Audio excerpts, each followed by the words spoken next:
നമസ്കാരം. നവീൻ ബാബുവിൻ്റെ മൃതദേഹം പോസ്റ്റ്മോർട്ടം ചെയ്യാനും ഇൻക്വസ്റ്റ് നടത്താനുമൊക്കെ ഇതിൻ്റെ പിന്നിൽ പ്രവർത്തിച്ചവർക്ക് വളരെ തിടുക്കമായിരുന്നു.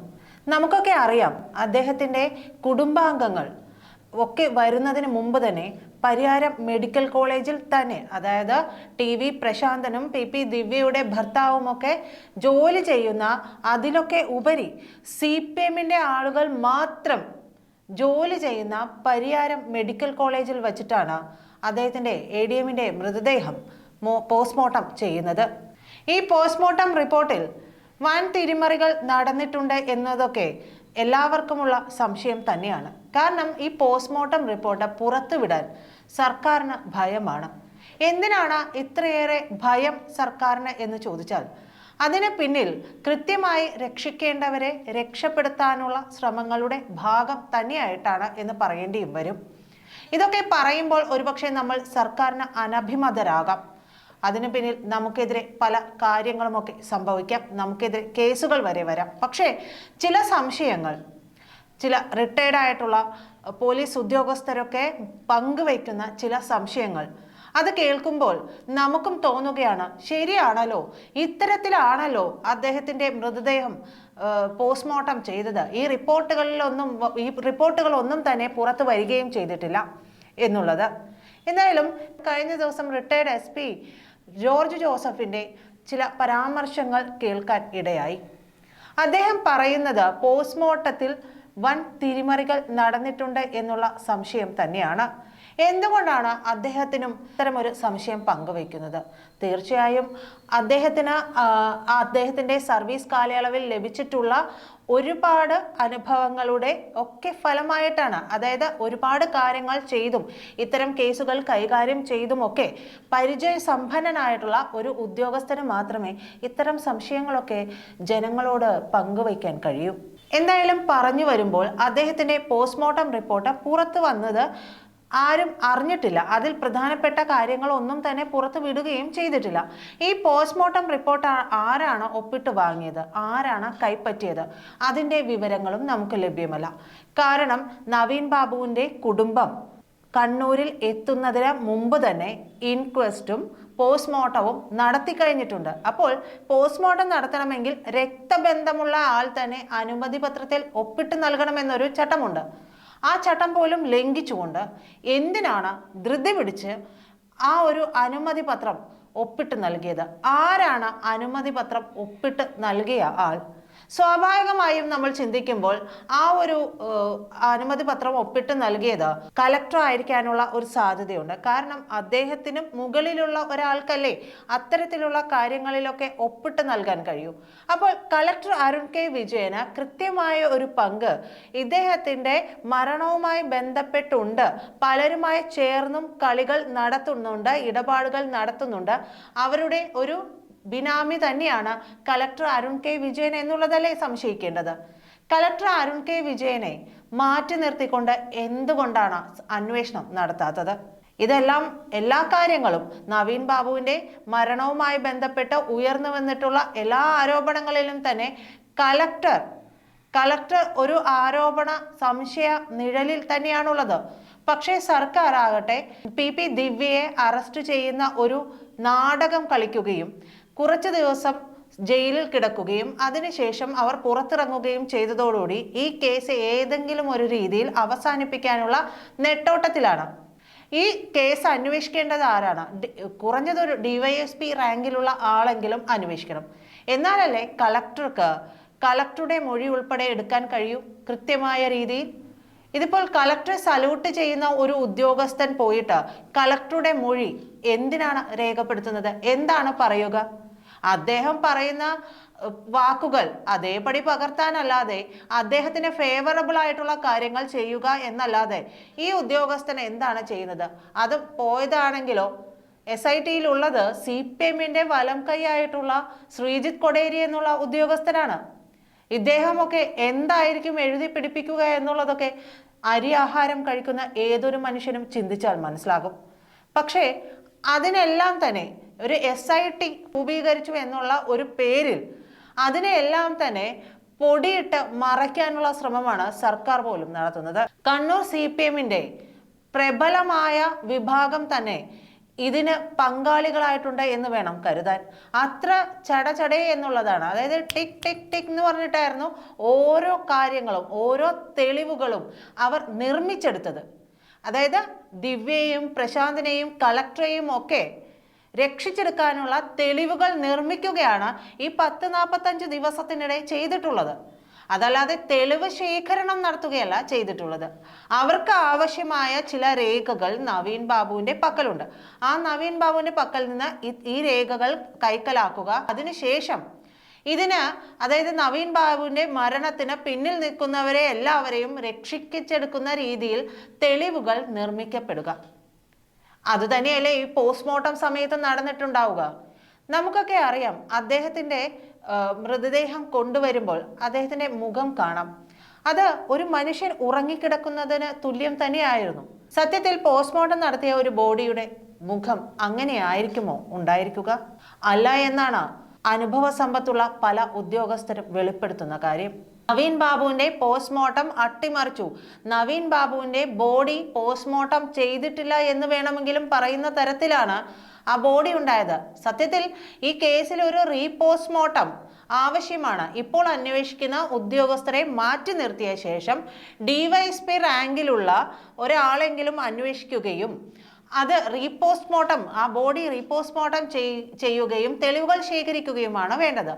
പക്ഷേ നിർഭാഗ്യവശാൽ അദ്ദേഹത്തിന്റെ കുടുംബാംഗങ്ങൾ ആചാരം അനുസരിച്ചുള്ള കാര്യങ്ങൾ ചെയ്യുകയും ബോഡി ദഹിപ്പിക്കുകയും ചെയ്യുകയാണ് ചെയ്തിട്ടുള്ളത്. അതുകൊണ്ട് തന്നെ റീപോസ്റ്റ്മോർട്ടം എന്നുള്ള ഒരു കടമ്പ അത് ഈ കൊലയാളികളുടെ മുമ്പിൽ നിന്ന് മാറിക്കിട്ടി. ഇനിയൊരു റീപോസ്റ്റ്മോർട്ടത്തിന് സാധ്യതയില്ല. അതുകൊണ്ട് തന്നെ അതിൽ നിന്ന് തെളിവുകൾ ശേഖരിക്കാം എന്നുള്ളതിൽ അവർ രക്ഷപ്പെട്ടു. അതിൽ നിന്ന് ഇനിയൊരു തെളിവും കിട്ടാനില്ല. കിട്ടാനുള്ളതെല്ലാം ഇവരുടെ കയ്യിലുണ്ട്. ഇതൊന്നും ഇവർ പുറത്തു വിടുന്നുമില്ല. നോക്കൂ, പറഞ്ഞു വന്നത് അദ്ദേഹത്തിന്റെ ബോഡി പോസ്റ്റ്മോർട്ടം ചെയ്യുന്നതിനെ കുറിച്ച് തന്നെയാണ്. അദ്ദേഹത്തിന്റെ മൃതദേഹം കൊണ്ടുവരുമ്പോൾ നേരത്തെ പറഞ്ഞതുപോലെ തന്നെ മുഖം ഒരു ഉറങ്ങിക്കിടക്കുന്ന ആളുടെ പോലെയായിരുന്നു.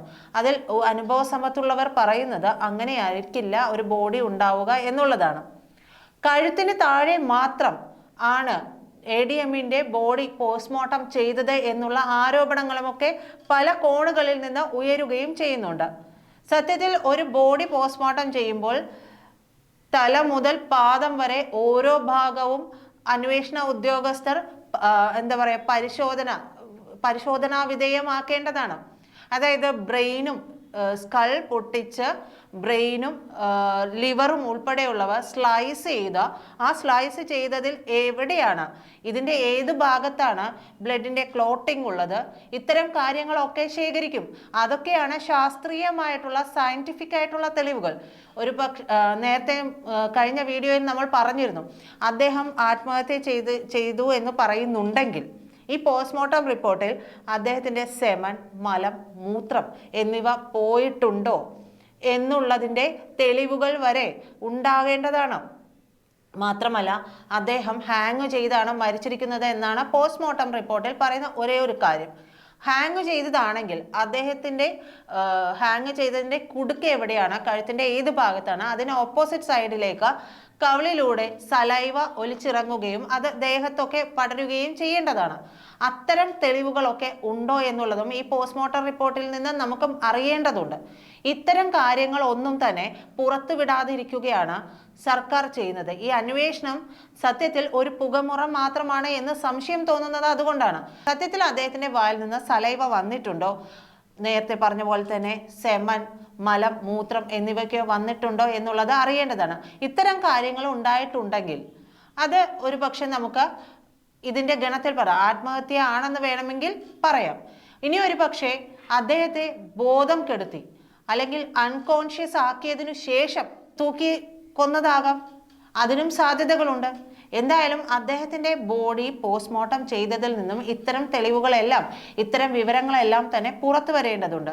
നേരത്തെ പറഞ്ഞതുപോലെ തന്നെ അദ്ദേഹത്തിന്റെ ബോഡി അതായത് കഴുത്തിന് താഴെ മാത്രം പോസ്റ്റ്മോർട്ടം ചെയ്യാൻ വേണ്ടിയിട്ടാണോ പരിയാരം മെഡിക്കൽ കോളേജിലേക്ക് എത്തിച്ചത്. അവരുടെ നിർദ്ദേശപ്രകാരം, അതായത് അദ്ദേഹത്തെ ADMനെ കൊലപ്പെടുത്തിയവരുടെ നിർദ്ദേശപ്രകാരമാണോ ഇത്തരത്തിൽ ബോഡി പോസ്റ്റ്മോർട്ടം ചെയ്തത്, അല്ലെങ്കിൽ ഇനി ഒരുപക്ഷെ ബോഡി പോസ്റ്റ്മോർട്ടം ചെയ്തിട്ടുണ്ടോ എന്നുള്ളത് വരെ നമുക്ക് സംശയനിഴലിലാണ്. പുറമേക്ക് ഒരു പോസ്റ്റ്മോർട്ടം റിപ്പോർട്ട് ഉണ്ടാക്കിയ പോലെ അത് CPMന്റെ കയ്യിലിരിക്കുന്ന ഒരു മെഡിക്കൽ കോളേജിൽ നിന്ന് കിട്ടുക എത്ര നിഷ്പ്രയാസമാണ്. ഇതിലും വലിയ തെളിവൊക്കെ അവർ ഉണ്ടാക്കുന്നുണ്ടല്ലോ. അപ്പോൾ ഇത്തരത്തിലുള്ള തെളിവുകൾ കിട്ടുക എന്നുള്ളതും വളരെ നിഷ്പ്രയാസമായിട്ടുള്ള കാര്യമാണ്. അപ്പോൾ ഇദ്ദേഹത്തിന്റെ ബോഡി പോസ്റ്റ്മോർട്ടം ചെയ്തിരുന്നു എന്നുള്ളതൊക്കെ, പോസ്റ്റ്മോർട്ടം ചെയ്തിട്ടുണ്ടോ, അത് തലയിലും പോസ്റ്റ്മോർട്ടം നടത്തിയിട്ടുണ്ടോ, അത് മാത്രമല്ല പോസ്റ്റ്മോർട്ടം ചെയ്തിട്ടുണ്ടെങ്കിൽ അതായത് ഉള്ളിൽ വൻകുടലും ചെറുകുടലും ഒക്കെ ചേരുന്ന ഭാഗത്തൊക്കെ കീറി അതിനുള്ളിൽ നിന്ന് ഇനി ആമാശയത്തിൽ ഭക്ഷണം കഴിച്ചിട്ടുണ്ടെങ്കിൽ അത് എങ്ങനെയാണ്, അതിൻ്റെയൊക്കെ അതെല്ലാം എടുത്ത് ഫോറൻസിക് ഇൻട്രോഗേഷന് വിടുകയും അവിടെ നിന്ന് ശാസ്ത്രീയമായ രീതിയിൽ തന്നെ കൃത്യമായി നമുക്ക് റിപ്പോർട്ട് കിട്ടിയാൽ മാത്രമേ അതെല്ലാം എങ്ങനെയായിരുന്നു, എന്തായിരുന്നു സംഭവിച്ചത് എന്നൊക്കെ മനസ്സിലാക്കാൻ കഴിയൂ.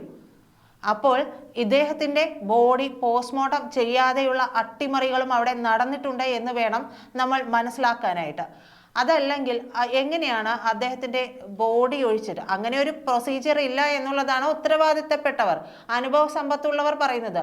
തലയ്ക്ക് കീഴെ മാത്രമായ ഒരു പോസ്റ്റ്മോർട്ടം എന്നുള്ളതൊന്നുമില്ല. പോസ്റ്റ്മോർട്ടം എന്ന് പറയുന്നത് അപ് ടു ബോട്ടം ചെയ്യേണ്ട ഒരു പ്രൊസീജിയറാണ്.